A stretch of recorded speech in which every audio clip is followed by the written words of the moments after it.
ഇറാനെതിരെ mass അറ്റാക്കിന് America ശ്രമം തുടങ്ങിയതായി അമേരിക്കയുടെ പ്രസിഡന്റ് ഡൊണാൾഡ് ട്രംപ് സോഷ്യൽ ട്രൂത്തിലൂടെ വിവരങ്ങൾ നൽകി. അമേരിക്കയുടെ അടിവേരിന് തീയിടാൻ ഇറാൻ തീരുമാനിച്ച വിവരം ട്വിറ്ററിലൂടെ ഇറാൻ്റെ വിദേശകാര്യമന്ത്രി അബ്ബാസ് അറാഞ്ചിയും പ്രസ്താവിച്ചു. അങ്ങനെ വാക്ക് പോരിനപ്പുറം പ്രവൃത്തി മറ്റൊരു തലത്തിലേക്ക് നീങ്ങുന്ന രീതിയിലേക്ക് കാര്യങ്ങളും യുദ്ധത്തിൻ്റെ അവസ്ഥാ സാഹചര്യങ്ങളും പോകുന്നു എന്നുള്ളതാണ്. ട്രംപ് പറയുന്നത് ഇങ്ങനെയാണ്: തെഹ്റാന് ഇതുവരെ വേദന അനുഭവിക്കുന്ന തരത്തിലുള്ള ഒരു ബുദ്ധിമുട്ടും ഉണ്ടായിട്ടില്ല. ഒറ്റപ്പെട്ട രീതിയിലുള്ള ആക്രമണമല്ലാതെ ഒരു യുദ്ധത്തിൻ്റെ കെടുതിയോ പ്രയാസമോ ബുദ്ധിമുട്ടോ അവരനുഭവിച്ചിട്ടില്ല. അത് ഭാവിയിൽ അവരനുഭവിക്കാൻ പോകുന്നു, അതിൻ്റെ സമയമായിട്ടുണ്ട് എന്നുള്ളതാണ്. ഇറാൻ്റെ സ്പീക്കർ ഗാലിബാഫ് പറയുന്ന ഒരു കാര്യമുണ്ട്. അദ്ദേഹം വളരെ കൃത്യതയോടുകൂടി അഥവാ സോഷ്യൽ ട്രൂത്തിലൂടെയാണ്, അതല്ലെങ്കിൽ സോഷ്യൽ മീഡിയ ഉപയോഗിച്ചുകൊണ്ടാണ് ഇപ്പോൾ യഥാർത്ഥത്തിൽ രാഷ്ട്ര നേതാക്കന്മാരുടെ അഭിപ്രായ നിലപാടുകളൊക്കെ വരുന്നത്. അതിലൂടെ തന്നെയാണ് ശത്രുപക്ഷത്തിൽ നിന്നാണെങ്കിൽ പോലും മറുപടി നൽകുന്നത്. അപ്പോൾ ചോദ്യങ്ങളും ഉത്തരങ്ങളും നടക്കുന്നത് സോഷ്യൽ മീഡിയയിലൂടെയാണ് എന്നതിനാൽ അത് ലോകം മുഴുവൻ ഒരേ സമയത്ത് കാണുന്നു എന്നൊരു പ്രത്യേകതയുണ്ട്. ഗാലിബാഫ് പറയുന്ന കാര്യം ഇങ്ങനെയാണ്: ഞങ്ങൾക്ക് എണ്ണ നൽകാൻ കഴിയുന്നില്ലെങ്കിൽ, അല്ലെങ്കിൽ ഞങ്ങൾക്ക് എണ്ണ വിൽക്കാൻ വേണ്ടി സാധിക്കുന്നില്ലെങ്കിൽ ആരും എണ്ണ വിൽക്കുകയില്ല. കയറ്റുമതിയും ഇറക്കുമതിയും അതിനിടയിലുള്ള സഞ്ചാരവും ഹോർമുസുമായി കേന്ദ്രീകരിച്ചുകൊണ്ട് ഞങ്ങളുടെ പൂർണ്ണ നിയന്ത്രണത്തിലാണ്. അത് ഒഴിവാക്കാനോ ഒഴിവാക്കുന്നതുമായി ബന്ധപ്പെട്ട കാര്യത്തിന് നിയന്ത്രണം കൊണ്ടുവരാനോ അമേരിക്ക വിചാരിച്ചാൽ അവർക്ക് നടക്കുകയില്ല. ആ കാര്യം അവർ അങ്ങനെ തന്നെ പറയുന്നുണ്ട്. ഞങ്ങൾക്ക് സുരക്ഷിതമില്ലെങ്കിൽ ആർക്കും സുരക്ഷിതമുണ്ടാവില്ല. ഞങ്ങൾ ചിരിക്കാതെ ലോകം ചിരിക്കുകയുമില്ല. ഈ കാര്യമാണ് ഇറാൻ ഈ വിഷയവുമായിട്ട് ബന്ധപ്പെട്ട് പ്രതികരിച്ചത്. ട്രംപ് ട്രൂത്ത് സോഷ്യലിലും ട്രൂത്ത് സോഷ്യലിലൂടെ യുദ്ധം ചെയ്യാൻ ആഹ്വാനം ചെയ്യുന്നു. ഞങ്ങളാണെങ്കിൽ ആ പ്രവൃത്തി നേരിട്ട് ചെയ്യുകയും ചെയ്യുന്നു. ഇതാണ് തമ്മിൽ വ്യത്യാസം. ഒന്ന് ആഹ്വാനത്തിലൂടെയും വിശദീകരണത്തിലൂടെയും നിലനിൽക്കുന്നു, മറ്റൊന്ന് പ്രവൃത്തി മണ്ഡലങ്ങളിലൂടെ കൃത്യതയോടുകൂടി അത് ചെയ്യുകയും ചെയ്യുന്നു. ഇങ്ങനെ മുന്നോട്ട് പോയാൽ എവിടെ എത്തും എന്ന ചോദ്യത്തിന് അമേരിക്കയുടെ പ്രസിഡന്റ് ഡൊണാൾഡ് ട്രംപ് പറഞ്ഞിരിക്കുന്ന ഒരു മറുപടി എവിടെയെങ്കിലും എത്തുക എന്നുള്ളതല്ല, ശത്രുവായിരിക്കുന്ന ഇറാൻ്റെ സൈനികപരമായിരിക്കുന്ന ബലം ക്ഷയിപ്പിച്ചിട്ടില്ലെങ്കിൽ ഭാവിയിൽ തങ്ങളത് സാരമായിട്ട് ബാധിക്കും. അമേരിക്കയെ തന്നെ ഇറാൻ ആക്രമിക്കില്ലെന്ന് എങ്ങനെ ഉറപ്പ് പറയാൻ പറ്റും? ഇതാണ് ട്രംപ് പറയുന്നത്. കാര്യം, ഇറാൻ്റെ കൈവശത്തിൽ ദീർഘദൂര മിസൈൽ ഇല്ലെങ്കിൽ അത് നൽകാൻ തങ്ങളുടെ ശത്രുക്കൾ തയ്യാറാണ്. അത് കൊറിയ ഉദ്ദേശിച്ചാണ് പറഞ്ഞത്. 15,000 കിലോമീറ്റർ ദൂരപരിധിയുള്ള മിസൈൽ കൊറിയയുടെ കൈവശത്തിലുണ്ട് എന്നുള്ളതും കിം ജോങ് ഉൻ ഇതിന് മുൻപ് പറഞ്ഞിരിക്കുന്നത് തൻ്റെ അടുക്കളയിൽ നിന്ന് ആണവായുധം വെച്ചുകൊണ്ട് വേണമെങ്കിൽ അമേരിക്കയെ തങ്ങൾ ആക്രമിക്കും. നിസ്സാരമായിട്ട് തോന്നുന്നതൊന്നും അമേരിക്കയെ സംബന്ധിച്ചിടത്തോളം നിസ്സാരമല്ല. ഞങ്ങൾക്ക് നിസ്സാരമായിട്ട് തോന്നുന്നത് തീർച്ചയായിട്ടും ഞങ്ങളത് പ്രയോഗിക്കുകയും ചെയ്യും. അപ്പോൾ ഈ ഇറാനിൽ നിന്ന് അമേരിക്കയിലേക്കുള്ള ദൂരം കണക്കാക്കുന്ന സമയത്ത് 9,500 കിലോമീറ്ററാണ് തെഹ്റാനിൽ നിന്ന് മിയാമി എന്ന് പറയുന്ന തന്ത്രപ്രധാനമായിരിക്കുന്ന കടൽ ഏരിയയിലേക്ക്, അമേരിക്കയുടെ കൺട്രോളിലുള്ള അല്ലെങ്കിൽ അമേരിക്കയുടെ ഭൂപ്രദേശമായിരിക്കുന്ന കടൽ ഏരിയയിലേക്ക് വരുന്ന ദൂരപരിധി കണക്കാക്കുന്നത്. ആകാശ ദൂരം കണക്കാക്കിയിട്ടാണ് അത് പറയുന്നത്. ആ മേഖല ആക്രമിക്കണം എന്ന് ഇറാന് തോന്നുകയാണെങ്കിൽ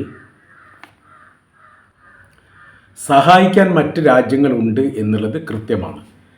അപ്പോൾ നിസ്സാരമായിട്ട് കാണാൻ വേണ്ടി സാധിക്കുകയില്ല. അതുകൊണ്ട് തന്നെ ഒരു മാരകമായിരിക്കുന്ന ഒരു ആക്രമണം നടത്താൻ അമേരിക്കക്ക് വലിയ താല്പര്യമുണ്ട്. അതിനുവേണ്ടി വലിയ ശ്രമങ്ങൾ നടത്തിയിട്ടുണ്ട്. പക്ഷേ പ്രശ്നം എന്ന് പറയുന്നത്, അതിന് അമേരിക്കൻ കോൺഗ്രസ്സിനോ അതല്ലെങ്കിൽ യുദ്ധം ചെയ്യുന്ന സൈനികരോ വേണ്ട വിധം പ്രോത്സാഹനം നൽകുകയോ അതല്ലെങ്കിൽ ഈ യുദ്ധവുമായിട്ട് ബന്ധപ്പെട്ട് നമ്മൾക്ക് ജയിക്കാൻ സാധിക്കും എന്ന് ഉറപ്പ് നൽകുകയോ ചെയ്തിട്ടില്ല.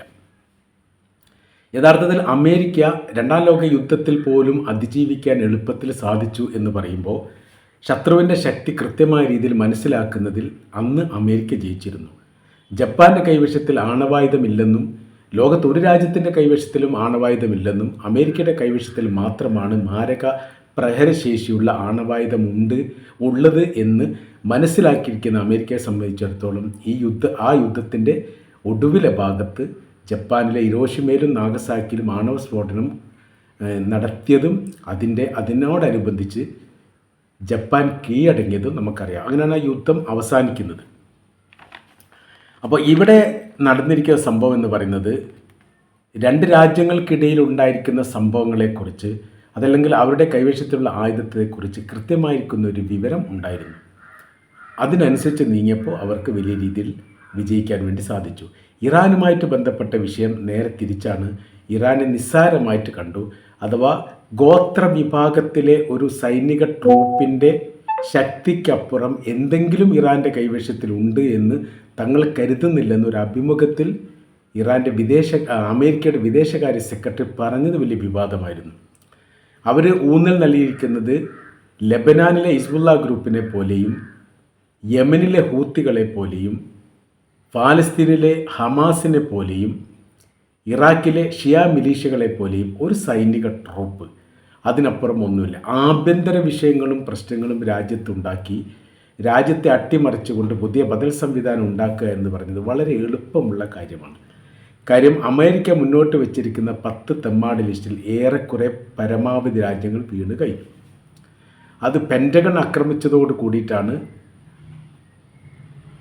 അമേരിക്കയുടെ അന്നത്തെ പ്രസിഡൻ്റായിരിക്കുന്ന ജോർജ് ബുഷ് 10 തെമ്മാടി ലിസ്റ്റ് പ്രഖ്യാപിച്ചത്. Afghanistan, Iraq, Iran, Libya, Sudan, Egypt അങ്ങനെ തുടങ്ങിയിരിക്കുന്ന കുറേ രാജ്യങ്ങളുടെ പേരുകളാണ്. അതിൽ 2 കമ്മ്യൂണിസ്റ്റ് രാജ്യമുണ്ട്. അതൊന്ന് വെനിസ്വേലയാണ്, രണ്ടാമത്തത് ക്യൂബയാണ്.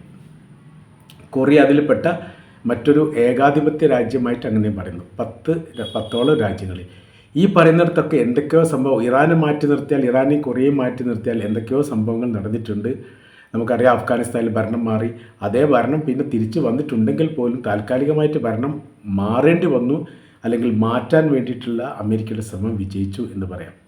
ഇറാഖിൽ സദ്ദാം ഹുസൈനെ തൂക്കിക്കൊന്നു, ലിബിയയിൽ കേണൽ ഗദ്ദാഫിയെ വെടിവെച്ച് കൊന്നു, ഈജിപ്തിൽ ഹുസ്നി മുബാറക്കിനെ പുറത്താക്കി. പിന്നീട് അദ്ദേഹം കോടതിയും കേസുമായിട്ട് കഴിഞ്ഞുകൂടുന്നതിനിടയിൽ അറ്റാക്ക് വന്നോ മറ്റോ മരണപ്പെട്ടു.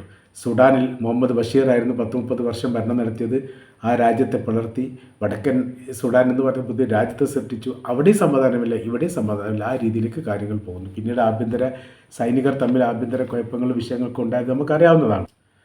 അപ്പോൾ പിന്നെ നമ്മുടെ സിറിയയുടെ കാര്യം, സിറിയയിൽ ഭരണം അട്ടിമറിഞ്ഞല്ലോ, നമുക്കതറിയാവുന്നതാണ്. ലെബനാനിൽ മാത്രമാണ് വലിയ വിഷയങ്ങളില്ലാതെ നിലനിൽക്കുന്നത്. അപ്പോൾ പറഞ്ഞു വരുന്ന കാര്യം, അമേരിക്ക മുന്നോട്ട് വെക്കപ്പെട്ട നിലപാടുകൾ പിൽക്കാലത്ത് അത് അവർ പറഞ്ഞ പോലെ തന്നെ യാഥാർത്ഥ്യമായിട്ടുണ്ട് ഇറാൻ ഒഴികെ. അപ്പോൾ ഇറാൻ്റെ മേലെ വന്ന സമയത്ത് അത് റൂട്ട് മാറി സഞ്ചരിച്ചു, റൂട്ട് തെറ്റ് സഞ്ചരിച്ചു, നിലപാടിൽ നിന്ന് വ്യത്യസ്തത വന്നു. അങ്ങനെ പിടിച്ചു നിൽക്കാൻ പറ്റാത്ത ദയനീയമായിരിക്കുന്ന ഒരു അവസ്ഥയിലേക്ക് അമേരിക്ക എത്തിപ്പെട്ടു എന്നുള്ളത് യാഥാർത്ഥ്യമാണ്. അപ്പോൾ ഇപ്പോൾ ട്രംപ് പറയുന്ന കാര്യമെന്ന് പറയുന്നത് മാസ് അറ്റാക്ക് തെഹ്റാനെ കേന്ദ്രീകരിച്ചുകൊണ്ട് ഉടൻ വരും എന്നുള്ളതാണ്. അതിന് ഇറാൻ പറഞ്ഞിരിക്കുന്ന മറുപടി എന്ന് പറഞ്ഞാൽ പുലി വരുന്നോ എന്ന് പറയേണ്ട കാര്യമില്ല, വന്നാൽ മതി, അത്രയേ ഉള്ളൂ. ഞങ്ങൾ തയ്യാറായി നിൽക്കുന്നു വർഷങ്ങളായി. അപ്പോൾ നിങ്ങൾ ഏതെങ്കിലും ഒരു സമയത്ത് ഞങ്ങൾ ആക്രമിക്കുമെന്നറിയാം, നിങ്ങൾ വന്നു പുറപ്പെട്ടോളൂ, ഞങ്ങളിവിടെ തന്നെ ഉണ്ട് എന്നുള്ള ഒരു മറുപടിയും അതിനോടനുബന്ധിച്ച് തന്നെ പുറത്തു വന്നിരിക്കുന്നു, അവർ നൽകിയിരിക്കുന്നു. പക്ഷേ ഇതൊക്കെ യാഥാർത്ഥ്യമാവോ എന്ന് ചോദിച്ചാൽ ഒരു യാഥാർത്ഥ്യമാകാനുള്ള സാധ്യത വളരെ കുറവാണ്. പിന്നീട് ആകാശ ആക്രമണത്തെ ശക്തിപ്പെടുത്തിക്കൊണ്ട് തെഹ്റാനെ ഭയപ്പെടുത്തുന്ന രീതിയിലുള്ള പ്രവൃത്തിയിലേക്ക് ആക്കം കൂട്ടുക, അല്ലെങ്കിൽ ആ പ്രവൃത്തി ചെയ്യുക എന്നുള്ളതും അമേരിക്ക ആലോചിക്കുന്നു. അങ്ങനെ ആക്രമിക്കുന്ന സമയത്ത് ഇറാൻ തിരിച്ചടിക്കുന്നില്ലേ, ശക്തമായ രീതിയിൽ തിരിച്ചടിക്കും മുമ്പിൽ അവർ പതറിപ്പോവുകയും ചെയ്യുന്നു. ഒരു മിസൈൽ അങ്ങോട്ട് പോകുന്ന സമയത്ത്, ഇറാന് നേരെ പോകുന്ന സമയത്ത് 2 മിസൈലുകളെങ്കിലും അമേരിക്കയുടെ സൈനിക മേഖല കേന്ദ്രീകരിച്ചുകൊണ്ട് വന്നുകൊണ്ടിരിക്കുന്നു എന്നുള്ളതാണ്.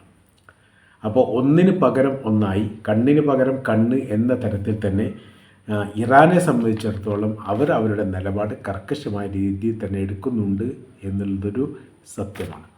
ഇപ്പോഴത്തെ സാഹചര്യങ്ങൾ എന്ന് പറഞ്ഞാൽ ഏതെങ്കിലും തരത്തിൽ ഇങ്ങനെ മണ്ടത്തരമായിരിക്കുന്ന നിലപാടുകൾ ഇവിടെ ഈ ആക്രമണവുമായിട്ട് ബന്ധപ്പെട്ട് പ്രത്യേകിച്ച് തെഹ്റാനെ കേന്ദ്രീകരിച്ചുകൊണ്ട് ഉണ്ടാവുമ്പോൾ അതിൻ്റെ പ്രതിഫലനത്തിൻ്റെ ഭീകരത എത്രത്തോളം ഉണ്ട് എന്ന് മനസ്സിലാക്കുന്നതിൽ ട്രംപ് 100% പരാജയപ്പെട്ടു.